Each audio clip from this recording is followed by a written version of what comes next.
Howdy folks, just going to do a short one here. Folks, we got some activity coming on. As you can see, this right here, Lasco C2, Lasco C3, you see all these coronal mass ejections. Well, some of them are coming our way, especially this one here. Bam!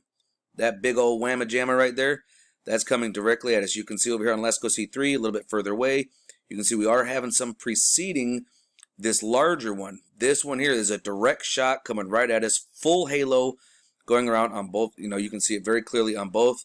That's the first one, and then the second one comes off and it's full halo.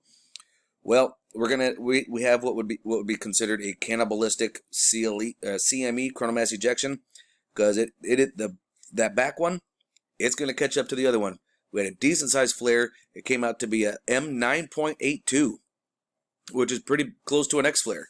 But as you can also see, she got a fat butt. So when she got a fat butt, there's going to be a lot of plasma, and I'm sure we could all agree on that. We literally just seen it. Now this right here is the region that it came from. This is active region 3500 AR3500, and as you can see, it is very complex. You've got positive and negatives all interacting, and it's extremely unstable. This is beta gamma delta, so we could actually get an X flare before it goes off to the other side where it's not going to affect us. So here's our active region 3500. This right here is the GOES or SDO 193, but this right here is a huge coronal hole.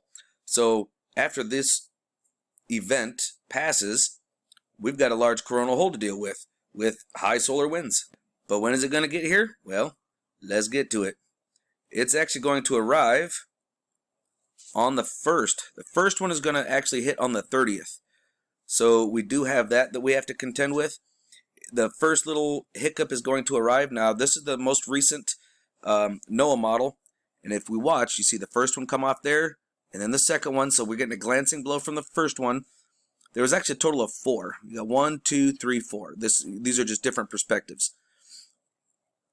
And as you can see, the big one will catch up and will eat the other one, so to speak, or combine. And it's going to hit us pretty square on. We've got a pretty decent amount of plasma. Now this is NOAA's model.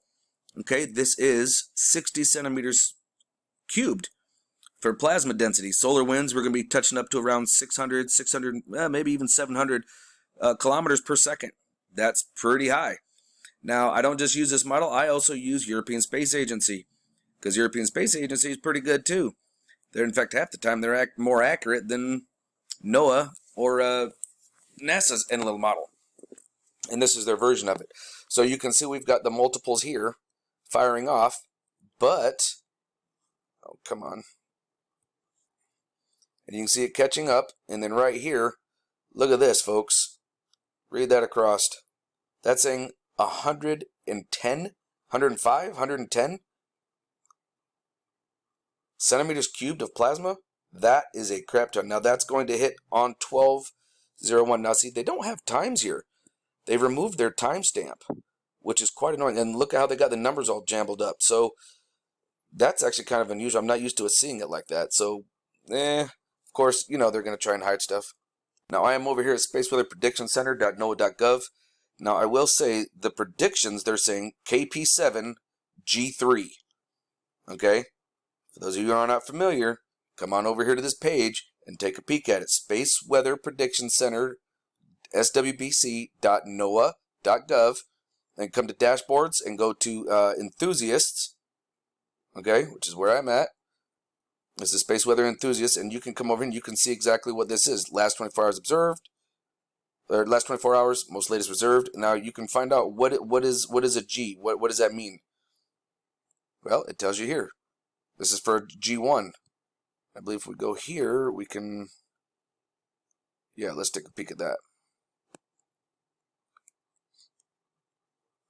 Here we go. So R1, radio blackouts. We're definitely going to have probably between an R3 and an R4. That's what radio blackouts are. Well, what is about geostorms? Well, let's take a peek at those. G3, strong. Voltage corrections may be required. False alarms triggered on some protective devices. Spacecraft operations, surface charging may occur on satellite components. Drag may increase on low orbit satellites, and corrections may be needed for orientation problems. Other systems, intermittent satellite navigation and low-frequency radio navigation problems may occur. High-frequency radio may be intermittent, and aurora has been seen as low as Illinois and Oregon, typically 50-degree geomagnetic latitude. So this is where we're like minimum. I'm saying we might get in the low G4 myself. With as weak as our magnetic poles are, that's not going to surprise me whatsoever. Now, what about solar radiation storms? Well, that's where the fun stuff begins. This is the S. Well, I'm saying we're going to be between S3 and S4. Okay, so come on over here, hit pause, give it a read. So keep your eyes open, no fear, and remember that love is the only way forward. Solar Wolf out.